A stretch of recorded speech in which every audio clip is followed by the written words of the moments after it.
Hello बच्चों, welcome to Neha coaching classes.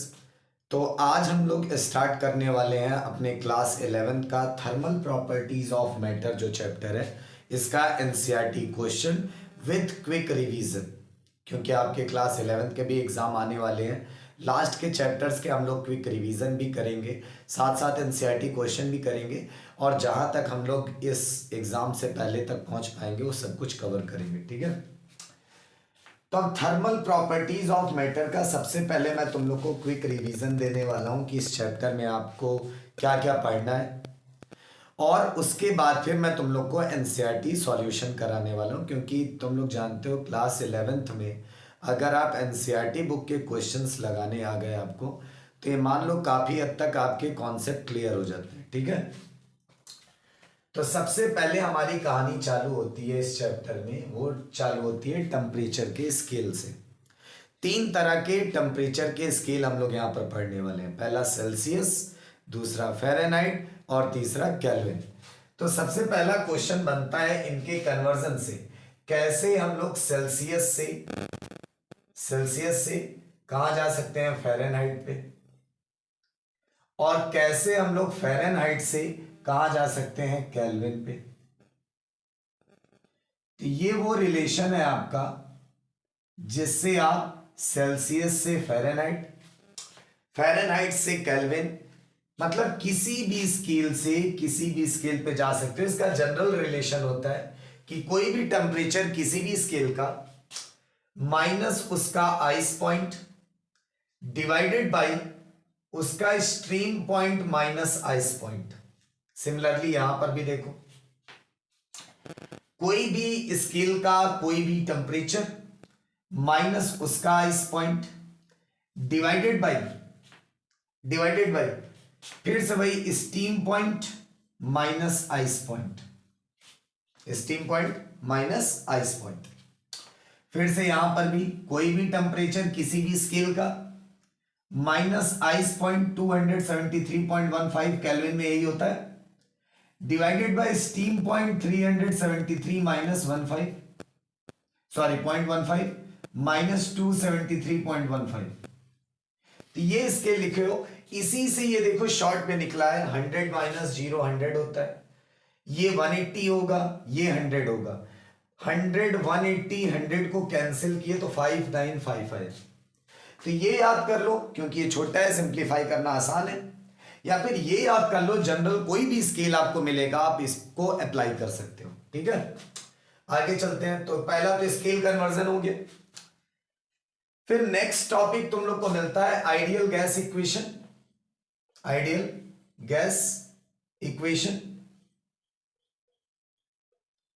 तो ideal gas equation क्या होता है तुम लोग का, PV is equal to M R T.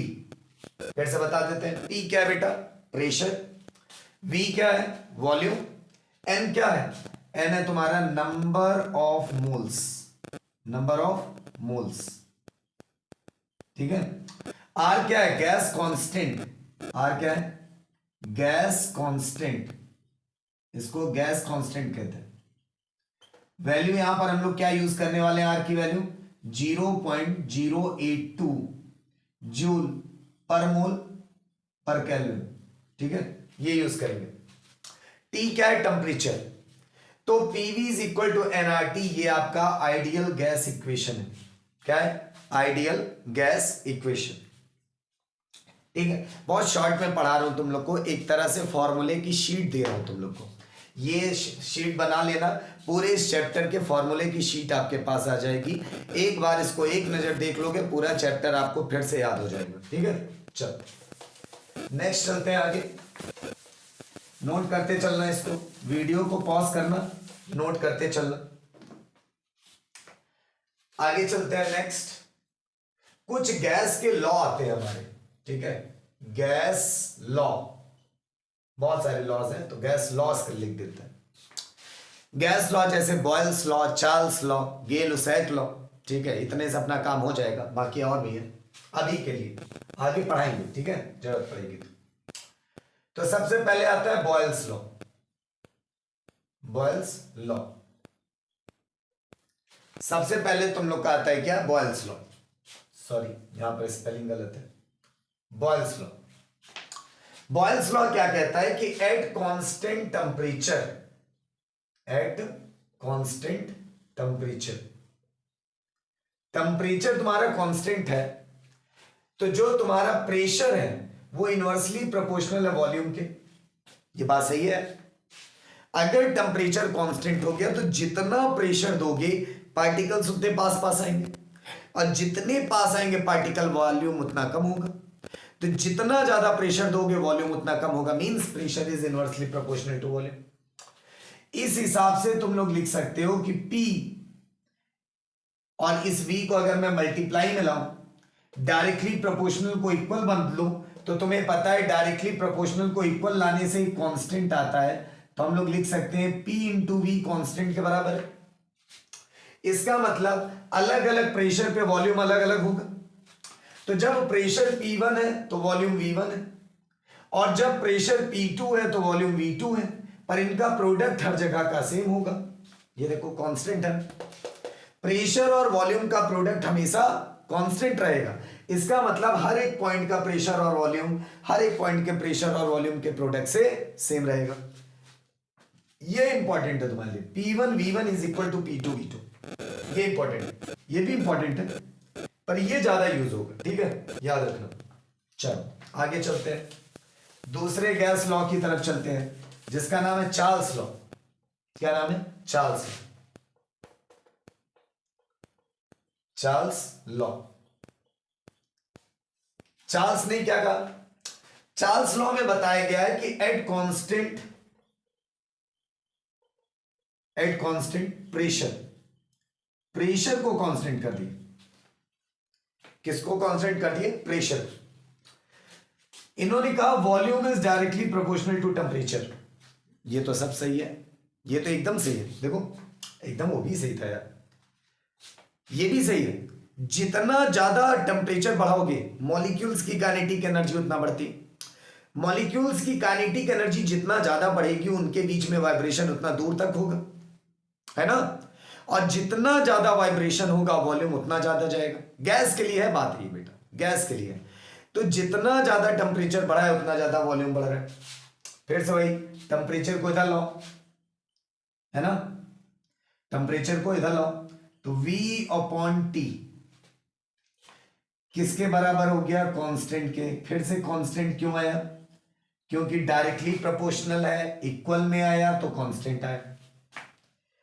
अब बात आई कि हर एक वॉल्यूम पे अपना अलग अलग टेम्परेचर होगा, और इससे यह प्रूव होता है कि हर एक वॉल्यूम का और टेम्परेचर का जो रेशियो होगा वो सेम होगा।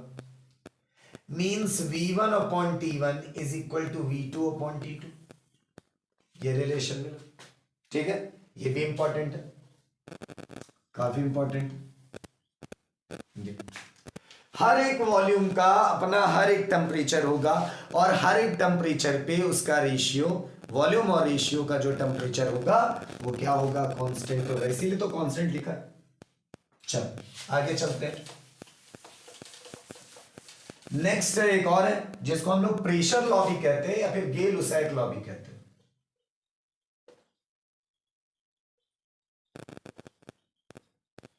इसको प्रेशर लॉ भी कहते हैं, ठीक है, pressure law, pressure law, pressure law भी कहते हैं इसको। ये क्या बता रहा है कि अगर वॉल्यूम कांस्टेंट हो जाए, वॉल्यूम क्या हो जाए? कांस्टेंट, तो जो प्रेशर होगा वो डायरेक्टली प्रोपोर्शनल होगा टेम्परेचर। इंपॉर्टेंट है, ध्यान देना। अगर वॉल्यूम कांस्टेंट हो जाए तो जो प्रेशर है बेटा वो डायरेक्टली प्रोपोर्शनल होगा टेम्परेचर के। समझो, मतलब जितना ज्यादा प्रेशर बढ़ाओगे टेम्परेचर भी बढ़ेगा।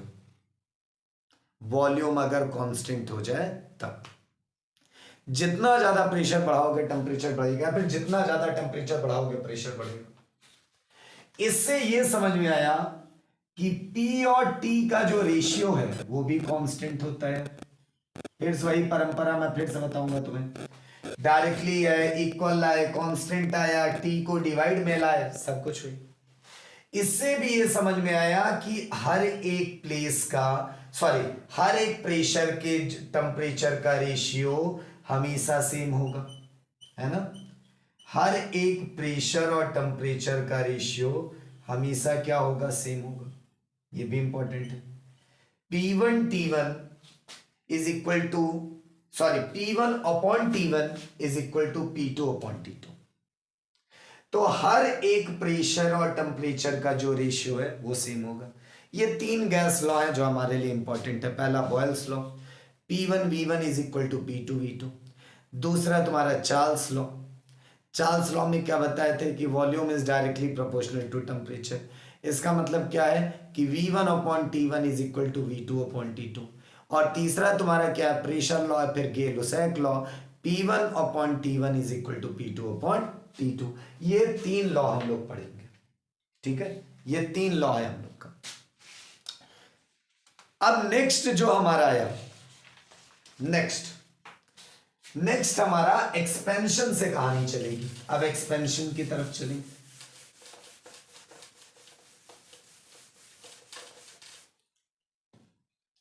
एक्सपेंशन की तरफ मींस थर्मल एक्सपेंशन की तरफ। थर्मल एक्सपेंशन, तुम लोग जानते हो थर्मल एक्सपेंशन तीन तरह से होते हैं। पहला लीनियर, लेंथ में एक्सपेंशन। दूसरा एरिया, सरफेस में एक्सपेंशन, भाई पहले सरफेस छोटा था बड़ा हो गया। और तीसरा वॉल्यूम, मतलब थ्रू आउट, वॉल्यूम में एक्सपेंशन। एक्सपेंशन में जो लीनियर एक्सपेंशन है, कौन सा, लीनियर एक्सपेंशन। जो लीनियर एक्सपेंशन है इसका फॉर्मूला तुम लोग क्या लिखते हो कि change in length is equal to original length into alpha into delta T. Alpha क्या है, कोएफिशिएंट ऑफ लीनियर एक्सपेंशन। इसको ऐसे भी लिख सकते हो कि final length is equal to initial length bracket में 1 प्लस अल्फा डेल्टा टी। ये भी लिख सकते हो, है ना। चलो दूसरा एक्सपेंशन क्या आया तुम्हारा, दूसरा एक्सपेंशन डेल्टा टी जानते हो ना, चेंज इन टेम्परेचर। दूसरा आया एरियल एक्सपेंशन। Areal expansion. अब एरियल एक्सपेंशन की बात करते हैं। एरियल एक्सपेंशन का formula change in area is equal to original area. ये ए नॉट का मतलब ओरिजिनल है, ये भी ओरिजिनल है, ये भी ओरिजिनल है, एल नॉट।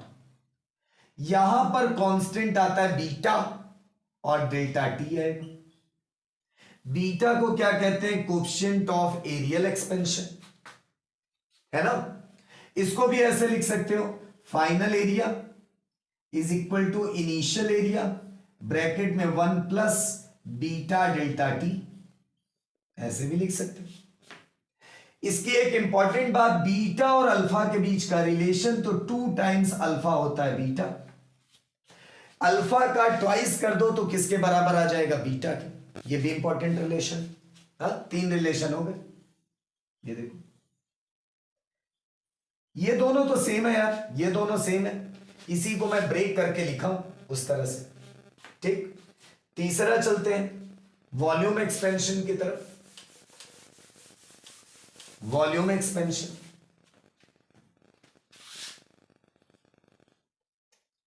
Volume expansion.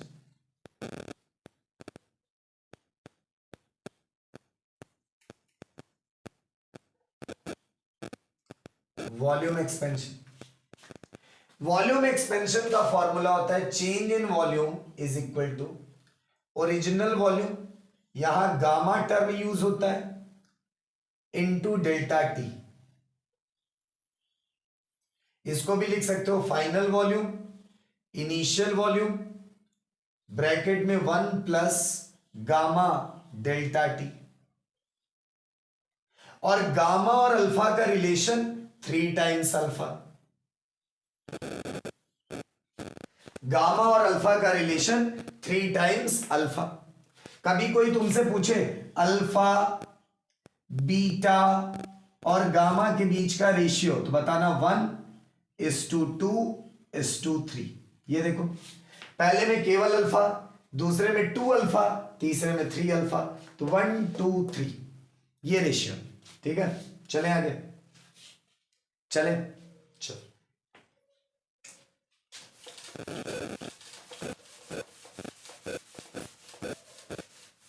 अब मान लो किसी रॉड को हम दोनों साइड से बांध दें, जैसे ब्रिज वगैरह बनती है, ब्रिज में लोहे के रॉड लगते हैं, तो इधर से भी उसको जाम कर दिया जाता है, इधर से भी, दोनों तरफ से उसको फिक्स कर दिए। अब बताओ बेचारा एक्सपेंड कहां करेगा?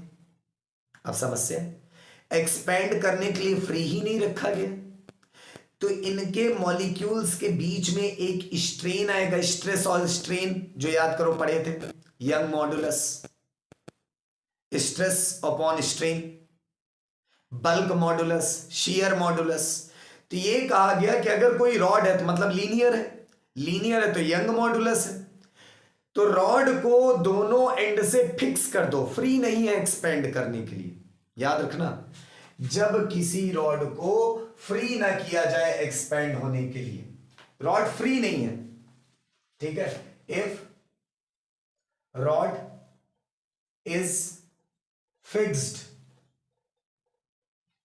with both end, then thermal stress setup। अगर किसी रॉड को दोनों एंड से आप फिक्स कर दो तो उसके मॉलिक्यूल्स बढ़ने नहीं पाएंगे, तो आपस में एक दूसरे को स्ट्रेस देंगे, और इसी स्ट्रेस को नाम दिया गया थर्मल स्ट्रेस। तो मान लो अगर कभी क्वेश्चन में आए, पूछे कि बताओ यहां थर्मल स्ट्रेस होगा कि नहीं होगा, तो देखना क्या दोनों एंड को फ्री किया गया है या बांध दिया गया है, फिक्स कर दिया गया है। अगर फिक्स कर दिए हैं दोनों एंड को, बोथ एंड को अगर फिक्स कर दिए हैं, तो वहां थर्मल स्ट्रेस आएगा, पर अगर फ्री है एक्सपेंड करने के लिए तो थर्मल स्ट्रेस नहीं आएगा।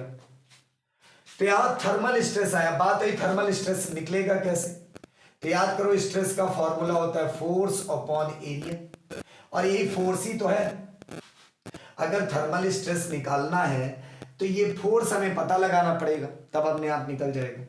और अगर ये फोर्स हमें निकालना है तो हमें पता है, इसको हम लोग लिख सकते हैं Young modulus into change in length upon original length. ये कहां से मैं फॉर्मूला उठाया, याद करो, Young modulus Y, Young modulus is equal to stress force upon area divided by strain change in length upon original length.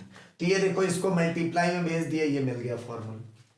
और ध्यान से देखो, एक और रिलेशन हम लोग पढ़े हैं कि change in length upon original length जो है, इसको ओरिजिनल लेंथ लिख लेते हैं, इसका रेशियो होता है, ये भी बराबर होता है अल्फा इंटू डेल्टा टी के। किसके बराबर होता है? Alpha into delta T. अभी रिलेशन लिखा हूं, बस एल को डिवाइड में भेज देना वहां से। तो बताओ क्या इसको हटा के मैं ये लिख सकता हूं? तो देखो यहां से स्ट्रेस का फॉर्मूला क्या आ गया, F upon A is equal to Young modulus, Y है बेटा ये यंग मॉडुलस, और इसकी जगह पर अल्फा डेल्टा टी, तो अल्फा इंटू डेल्टा टी। ये है तुम्हारे थर्मल स्ट्रेस का फॉर्मूला। अब तुम लोग जानते हो यहां पर अगर ये लीनियर है तो यंग मॉडुलस लग, एरिया वाले में होता एरिया से एक्सपेंशन या फिर वॉल्यूम से तो बल्क मॉडुलस, शियर मॉडुलस, ऐसे करके होते हैं।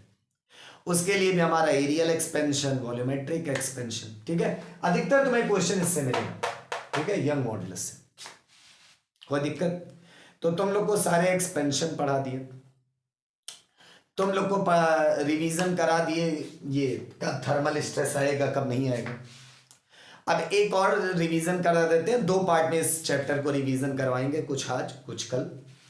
दरअसल आज ये वीडियो हम लेते ऑनलाइन मीन्स लाइव यूट्यूब पे, बट एक दावत आने की वजह से हम लेट हो गए। नेटवर्क का भी बड़ा प्रॉब्लम है यार, तो इसलिए इसको रिकॉर्डेड लेक्चर दे रहे हैं। थोड़ी छोटी रहेगी लेक्चर, आज मेरे ख्याल से रिवीजन हो पाएगा, फिर एक आध क्वेश्चन हम लोग पहुंच पाएंगे।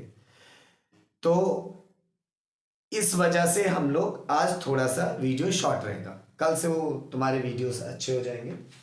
तो इसलिए 2 पार्ट में इसका रिवीजन कराऊंगा, एक पार्ट में आज और एक पार्ट कल। इसके बाद हम लोग आगे चलेंगे हीट ट्रांसफर की तरफ, और आज मैं केवल कवर करने वाला हूं तुम लोग का कंडक्शन। ठीक है, तो हीट ट्रांसफर में आज हम लोग केवल कंडक्शन को कवर करेंगे। तो हीट ट्रांसफर का 3 मेथड पढ़े हैं। पहला कंडक्शन, कंडक्शन के लिए बातें करेंगे। कंडक्शन एक ऐसा प्रोसेस है जिसमें नो एक्चुअल या फिर no movement of matter takes place. Matter का कोई मूवमेंट नहीं होता, no movement of matter takes place. Matter का कोई मूवमेंट नहीं होता। याद करो यहां पर अमाउंट ऑफ हीट ट्रांसफर करो, कितनी अमाउंट से हीट ट्रांसफर हो रही है। तो याद करो मैं बताया था हीट का जो अमाउंट है किस पे डिपेंड करेगा। पहला थर्मल कंडक्टिविटी, भाई कोई मटेरियल ज्यादा कंडक्टिंग है, हीट को ज्यादा कंडक्ट करता है, तो उसमें हीट ज्यादा फ्लो होगी। भाई गुड कंडक्टर का मतलब क्या है, जिसमें ज्यादा फ्लो करे। बैड कंडक्टर का मतलब जिसमें हीट कम फ्लो करे। जिसकी कंडक्टिविटी ज्यादा वो गुड कंडक्टर, जिसकी कंडक्टिविटी कम वो बैड कंडक्टर। तो कंडक्टिविटी पे डिपेंड कर रहा है। दूसरा एरिया पे, एरिया कितना, area of cross section, area of cross section. जितना ज्यादा एरिया ऑफ क्रॉस सेक्शन होगा हीट उतनी ज्यादा मात्रा में फ्लो करेगी, है ना। जितना कम एरिया होगा हीट कम मात्रा में फ्लो करेगी, तो एरिया पे डिपेंड कर। दूसरा टेम्परेचर डिफरेंस पे भी, ज्यादा डिफरेंस है तो तेजी से जाएगी हीट, कम डिफरेंस है तो धीमे जाएगी। तो टेम्परेचर डिफरेंस पे डेल्टा टी लिखूं या फिर मैं लिख सकता हूं T1 माइनस T2, बात वही हो गई है। लेंथ, जितनी दूर हीट ले जाओगे उतना कम हो जाएगा हीट का फ्लो। हीट का जो ट्रांसफर है डिस्टेंस बढ़ाने से हीट का अमाउंट कम हो जाएगा। तो डिस्टेंस के देखो इनवर्सली प्रोपोर्शनल, ये लेंथ है इसके इनवर्सली प्रोपोर्शनल। और सबसे लास्ट टाइम पे भी डिपेंड करता है, भाई जितने टाइम के लिए हीट फ्लो कराओगे उतना ज्यादा हीट होगा। तो ये तुम्हारे अमाउंट ऑफ हीट ट्रांसफर का फॉर्मूला। किसका फॉर्मूला है, अमाउंट ऑफ हीट ट्रांसफर। ठीक है, फिर यहां से बात आती है हीट करंट की, जिसका फॉर्मूला होता है हीट अपॉन टाइम, जिसको हम पावर भी बोलते हैं। हीट करंट बोलो या फिर क्या बोलोगे, पावर। ठीक है, एनर्जी अपॉन टाइम क्या होता है, पावर, इसलिए पावर बोलते हैं इसको। इसकी यूनिट वॉट होती है।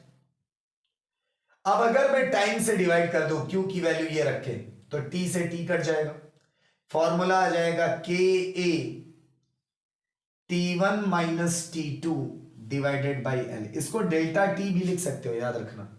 मींस मैं सिंपली ऐसे लिख सकता हूं के ए डेल्टा टी अपॉन एल। ठीक है, ऐसे भी लिख सकते हो। हीट करंट के बाद हम लोग पढ़ते हैं, हीट करंट के बाद हम लोग पढ़ते हैं थर्मल कंडक्टिविटी की यूनिट वगैरह यहां से निकाल लेना। ठीक है भाई, ये हो गया तुम्हारा जूल पर सेकेंड, ये मीटर स्क्वायर एक कट जाएगा, ये केल्विन, सबको उधर भेजो आ जाएगा। ठीक है, उसके बाद हीट करंट के बाद हम लोग पढ़ते हैं कि थर्मल रेजिस्टेंस। क्या पढ़ते हैं, थर्मल रेजिस्टेंस। उसके लिए हीट का एक रिलेशन है delta T upon R. R क्या है, थर्मल रेजिस्टेंस। आर को क्या बोलते हैं, थर्मल रेजिस्टेंस।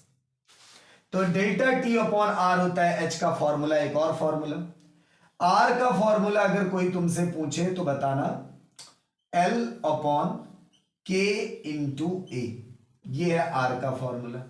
के वही thermal conductivity, A area of cross section, L है लेंथ।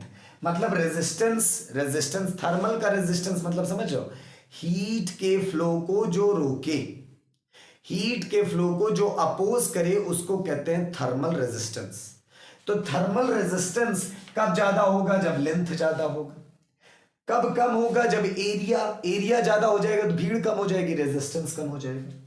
कंडक्टिविटी ज्यादा होगा तो भी रेजिस्टेंस कम हो जाएगा, क्योंकि गुड कंडक्टर कम रेजिस्टेंस देता है। ठीक है, फिर इसमें याद करो हम लोग पढ़ेंगे सीरीज और पैरेलल कॉम्बिनेशन। क्या पढ़ेंगे? सीरीज और पैरेलल कॉम्बिनेशन, जब रॉड को सीरीज और पैरेलल में लगा। तो पहला है series connection. Series connection, series connection का मतलब यह है कि एक रॉड है, वो दूसरे रॉड से ऐसे एक लाइन में जुड़ गया है। इसका मान लेते हैं resistance R1, conductivity K1, resistance R2, conductivity K2। अब मान लो तुमसे कोई पूछे यार टोटल रेजिस्टेंस बताओ, तो तुम बताओगे टोटल इक्विवेलेंट रेजिस्टेंस बराबर R1 प्लस R2। और रेजिस्टेंस का फॉर्मूला पढ़े हो तुम लोग कि L अपॉन KA, उस रिलेशन से हम लोग इक्विवेलेंट K भी निकाल सकते हैं, है ना। एक इंपॉर्टेंट बात है कि यहां पर जो हीट करंट है जिसको H बोलते हो, वो सेम होगा दोनों रॉड के लिए। जो पहले रॉड से हीट करंट जाएगी वही दूसरे से जाएगी, ये इंपॉर्टेंट बात है। पैरेलल कनेक्शन पे आओ। पैरेलल कनेक्शन, पैरेलल कनेक्शन में क्या है तुम्हारा?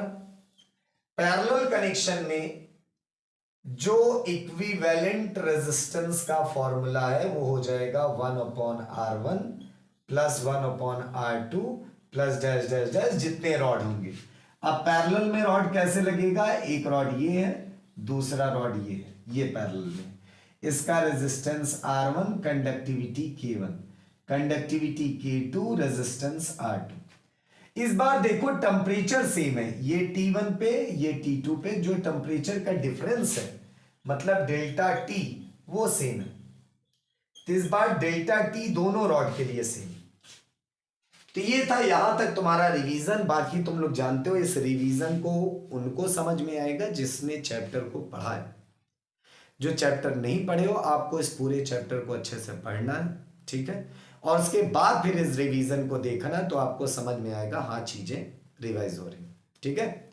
तो अब चलते हैं, यहीं पे अपने इस रिवीजन को रोकेंगे और एक दो क्वेश्चन की तरफ चलेंगे, ठीक है। एनसीईआरटी के क्वेश्चन, जिसके पास एनसीईआरटी बुक है वो तो बड़ी अच्छी बात है, जिसके पास एनसीईआरटी बुक नहीं है उनके लिए क्वेश्चन स्क्रीन पे साइड पे है, उस क्वेश्चन को देखो और करो। क्योंकि एनसीईआरटी बुक तुम्हें पता है इस बार नहीं है, न्यू एडिशन से बदल गई है, कुछ क्वेश्चंस कम हो गए हैं। तो अगर मान लो पुरानी एनसीईआरटी के हिसाब से मैं क्वेश्चन करा रहा हूं तो क्वेश्चन साइड में है, आप उसको प्रैक्टिस करिए, ठीक है। चीजें सिलेबस से रहे यार, तुम्हारे काम की रहे, तो क्वेश्चन कहीं से भी हो, पुरानी एनसीईआरटी या फिर नई एनसीईआरटी, हमें क्वेश्चन प्रैक्टिस करके हमें परफेक्ट बनना है, ये याद रखना, ठीक है। चलो, तो फर्स्ट क्वेश्चन है तुम्हारा, express the temperature on Celsius and Fahrenheit scale. Temperature को सेल्सियस और फ़ारेनहाइट स्केल में कन्वर्ट करना है, ठीक है। अब दिया किसमें है यार? केल्विन में दिया है। देखो पहला टेम्परेचर केल्विन का दिया है तुम लोग को, T is equal to 24.57 kelvin, और इसको तुम्हें किसमें कन्वर्ट करना है? सेल्सियस में। और किसमें कन्वर्ट करना है? फ़ारेनहाइट में। तो चलो सबसे पहले सेल्सियस में कन्वर्ट करते हैं। 24.57 केल्विन को जब सेल्सियस में कन्वर्ट करोगे तो तुम्हें पता है केल्विन को सेल्सियस में कन्वर्ट करने के लिए इसमें हमें रिलेशन यूज करना पड़ेगा। कौन सा रिलेशन? कौन सा रिलेशन? रिलेशन याद करो, पढ़ाया है तुम लोग को, C-0/5। इस बार मैं बीच वाला नहीं लिखूंगा, इस बार कॉर्नर वाला लिखूंगा सीधे लास्ट में। वो क्या था? K minus 273.15 divided by 5। ये रिलेशन है। देखो मैं तुम्हें बड़ी सिंपल तरीके से बता सकता था, पर मैं वही रिलेशन यूज कर रहा हूं जो मैं तुम्हें पढ़ाया, ठीक है। अब ये सिंपल रिलेशन बड़ा आसानी से बन जाएगा। ये 5 से 5 देखो कैंसिल हो गया, ठीक है। c माइनस 0 का मतलब c होता है, और k की वैल्यू तुम्हें दिया यार, कितना दिया ये देखो, इतना दिया, कितना दिया 24.57 माइनस 273.15 ये। अब c का रिलेशन आ गया, कितना सेल्सियस में होना चाहिए, तो सेल्सियस में होने के लिए इसको हम माइनस करेंगे, तुम लोगों को पता है निगेटिव में आंसर आएगा, है ना। इसको माइनस करेंगे 24.57 को, तो यहां पर आया 8, यहां पर होगा तुम्हारा 10 से आएगा 5 पॉइंट, यहां पर 3 से हुआ 2, 2 से हुआ 12, 12 से आया 8, यहां पर आया 6, 6 से आया 4, और यहां पर आया 2, तो 248.58 ये तुम्हारा आया 248.58 माइनस में डिग्री सेल्सियस, तो हम लोग लिखेंगे माइनस 248.58 डिग्री सेल्सियस। इतने केल्विन को इतने सेल्सियस में हम लोग कन्वर्ट किए। अब बात आई इसी को फ़ारेनहाइट में भी करना है, तब क्या करोगे, फ़ारेनहाइट में करना है तो ये हटाओ, यहां फ़ारेनहाइट वाला रखो, क्या है मामला, f माइनस 32 डिवाइडेड बाई 9, ये है तुम्हारा।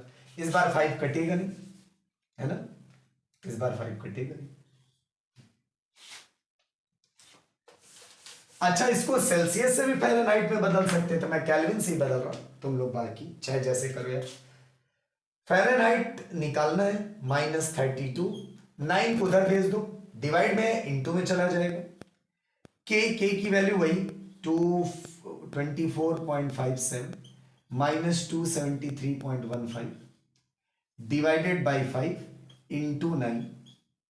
तुम्हें पता है इन दोनों को माइनस करने पे ये देखो हमारा है 248.58, तो f minus 32 minus 248.58 divided by 5 into 9। इसको 9 से मल्टीप्लाई करो, 32 को इधर प्लस में भेजो, इसको सॉल्व करो और कमेंट करो जल्दी से आंसर क्या आएगा, ठीक है।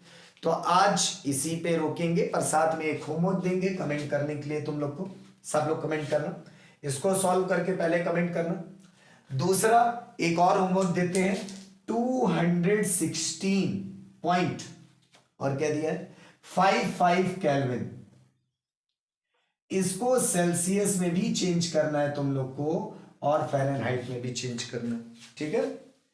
तो ये दोनों को तुम लोग को चेंज करना है, सेल्सियस में भी और इसको फ़ारेनहाइट में भी।